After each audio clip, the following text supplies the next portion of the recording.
بسم اللہ الرحمن الرحیم۔ تمام دوست احباب سے گزارش ہے کہ ایک مرتبہ درود و سلام پڑھ لیں۔ اللہم صلی علی محمد و آل محمد۔ آج ہم فلسطین کے بارے میں بات کرنے جا رہے ہیں۔ اپنی گود میں پالے ہیں پیغمبر، اس نے مسلمانوں پر واجب ہے اقصی کا تحفظ کرنا۔ زونی آفیشیل 3M کے معزز ناظرین و کرام، السلام علیکم ورحمۃ اللہ وبرکاتہ۔ فلسطین کا مسئلہ کیا ہے؟ اس کی نوعیت کیا ہے؟ اس کی اہمیت اتنی کیوں ہے؟ قدرتی ذخائر سے خالی اس سرزمین سے سامراجی ممالک کو اتنی دلچسپی کیوں ہے؟ یہودیوں کے قدم وہاں کیسے ہے؟ اثر و رسوخ وہاں ان کا کیوں بڑھا؟ عیسائیوں نے ان کا ساتھ کیوں دیا؟ حضرت عیسیٰ علیہ السلام کی شان میں گستاخی اور حضرت مریم علیہ السلام کی بے حرمتی کے باوجود یہودیوں کے کاندھے سے کاندھا انہوں نے کیوں کر ملایا؟ عرب حکمرانوں نے کیا کمزوری دکھائی؟ محاذ آرائی سے کنارہ کشی انہوں نے کیوں اختیار کی؟ یہ سرزمین انبیاء کی ہے، انبیاء آپ کے ہیں۔ توحید کا جو پرچم انہوں نے لہرایا تھا، وہ پرچم آج آپ کے ہاتھ میں ہے۔ جس نبی پاک صلی اللہ علیہ وسلم بشارت موسیٰ علیہ السلام نے دی تھی، اس نبی صلی اللہ علیہ وسلم کی پیروکاری کا شرف صرف آپ کو حاصل ہے۔ جس مسجد اقصی کی بے حرمتی کی کوشش آج کی جا رہی ہے، اس مسجد اقصی کی طرف رخ کر کے سرکار دو عالم صلی اللہ علیہ وسلم نے 16 ماہ نماز پڑھی۔ یہی وہ مقام ہے جہاں آپ صلی اللہ علیہ وسلم کو معراج ہوئی۔ یہی وہ جگہ ہے جہاں آپ صلی اللہ علیہ وسلم نے انبیاء کرام کی امامت فرمائی۔ مسجد نبوی کے علاوہ یہی وہ تیسرا مقام ہے جہاں ایک نماز پر 50,000 نمازوں کے ثواب کا وعدہ ہے۔ کیا آپ اس مقدس مقام کو باغیان خدا، قاتلان انبیاء اور منکران محمد مصطفیٰ کے حوالے کرنے پر راضی ہیں؟ اگر نہیں تو پہلے آپ اس مسئلے کو سمجھیے اور پھر آپ جو کچھ کر سکتے ہیں وہ کیجیے۔ نہ صرف یہ نہایت بہت ہی کم وقت میں آپ کو اس کے نازک اور پیچیدہ مسئلہ سے واقف کروایا جائے گا، بلکہ اس کے وہ پہلو بھی آپ کے سامنے لائے جائیں گے جو بہت سو کی نظروں سے ابھی ایک اوجھل ہیں۔ وقت میڈیا پر یہودیوں کا کنٹرول ہے، ہندوستان بھی اس سے مستقبلی نہیں ہے۔ پورے وثوق کے ساتھ یہ بات کہی جا سکتی ہے کہ ہمارے بڑے اور معروف اخبار و رسائل پوری طرح سے یہودی میڈیا کے تابع ہیں، اور یہ بات ظاہر ہو جاتی ہے کہ مضمون یا خط اگر یہودیوں کے خلاف لکھا جاتا ہے تو اس کو شائع کرنے سے انکار کر دیا جاتا ہے۔ بعض وقت اس کی وجہ یہ بھی بتائی جاتی ہے، لیکن زیادہ تر خاموشی اختیار رکھی جاتی ہے۔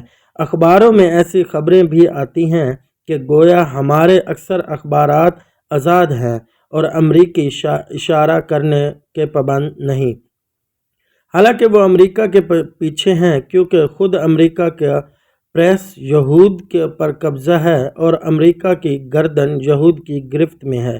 انہوں نے میڈیا اور اقتصادیات کے ذریعے بڑی طاقتوں کو اپنے ماتحت بنا لیا ہے۔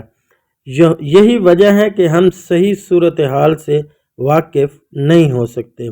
غزہ کی جنگ 2009 میں فلسطینیوں کو ظالم قرار دیا گیا، حالانکہ نقصانات سے ہر شخص اندازہ لگا سکتا ہے کہ ان کا جانی نقصان 1000 سے اوپر ہوا، اور یہودیوں کا نقصان جو بتایا جاتا ہے وہ صرف 13 ہے۔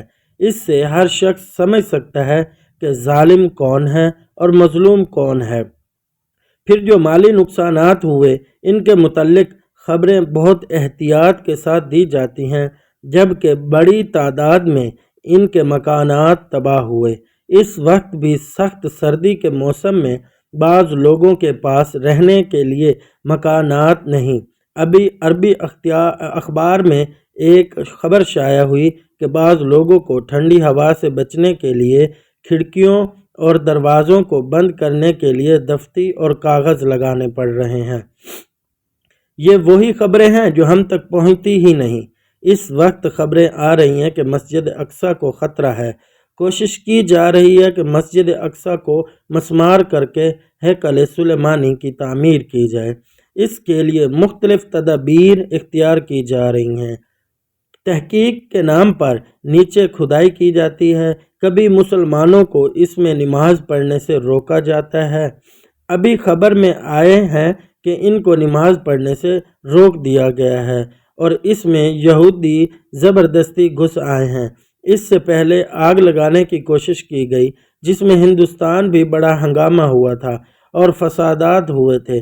مسجد اقصی کا مسئلہ صرف عربوں کا مسئلہ نہیں، یہ دنیا کے تمام مسلمانوں کا مسئلہ ہے۔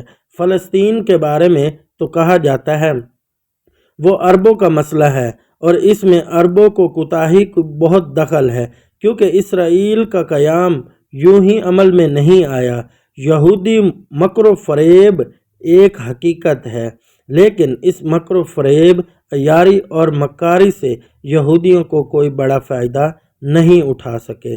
نہ وہ کبھی غالب قوم رہے، ہمیشہ مارے مارے پھرے۔ دنیا میں کہیں انہیں عزت اور سربلندی حاصل نہیں ہوئی۔ اگر مرض سے کہیں فائدہ پہنچا ہے تو مکار آدمی ہمیشہ کامیاب ہوتا ہے، بلکہ ایسا ہی نہیں ہے۔ قرآن مجید میں ان کے بارے میں بتایا گیا ہے، انہوں نے اپنی چالیں اور ان سب کی چالیں اللہ کے ہاں ہیں، اور وہ چالیں ایسی غضب کی تھی کہ ان سے پہاڑ بھی ٹل جاتے، تو مکر سے کچھ نہیں ہوتا۔ کہا جاتا ہے کہ برطانیہ بڑا مکار ہے، لیکن حال میں اس کا اب یہ ہے کہ وجود اس کا خطرے میں ہے۔ دولت عظمیٰ گریٹ برٹین کسی وقت بھی 3 حصوں میں بٹ سکتی ہے۔ اس لیے اسکاٹ لینڈ، آئرلینڈ، انگلینڈ میں ایسی کشمکش اور ایسی دشمنی ہے کہ اگر ایک علاقہ آدمی کا دوسرے علاقہ جاتا ہے تو وہ علاقے کے صرف اپنی نسبت نہیں کرتا، کیونکہ پھر اس کے ساتھ مساوات کا معاملہ نہیں کیا جائے گا۔ یہ ہے اس ملک کی عصیبت کا حال، اور اس کی مالی حالت ایسی ہے کہ اگر عرب اپنا سرمایہ واپس لے لیں تو برطانیہ ڈھیر ہو جائے۔ مالی لحاظ سے وہ نہایت کمزور اور سیاسی اعتبار سے اس کی حالت دگرگو ہے، اور سماجی لحاظ سے اس میں جو اخلاقی خرابیاں ہیں وہ سبھی پر عیاں ہیں۔ اس لیے مکر سے قومیں زیادہ دن تک کامیاب نہیں رہ سکتی، کچھ دن تک دھوکے تو دے سکتی ہے۔ اسرائیل کے قیام کے بہت سے اسباب ہیں۔ ایک تو یہ کہ اس کو کچھ طاقتور ملکوں نے گود میں لے کر عربوں کے ہاتھ پیپر باندھ کر ان کے کاندھے پر بٹھایا اور ان کے بعد سے اب تک حفاظت کر رہے ہیں۔ اس طرح ہوا اسرائیل کا قیام۔ یہ تصور بہت غلط ہے کہ اسرائیل کو برتری حاصل ہے۔ مثال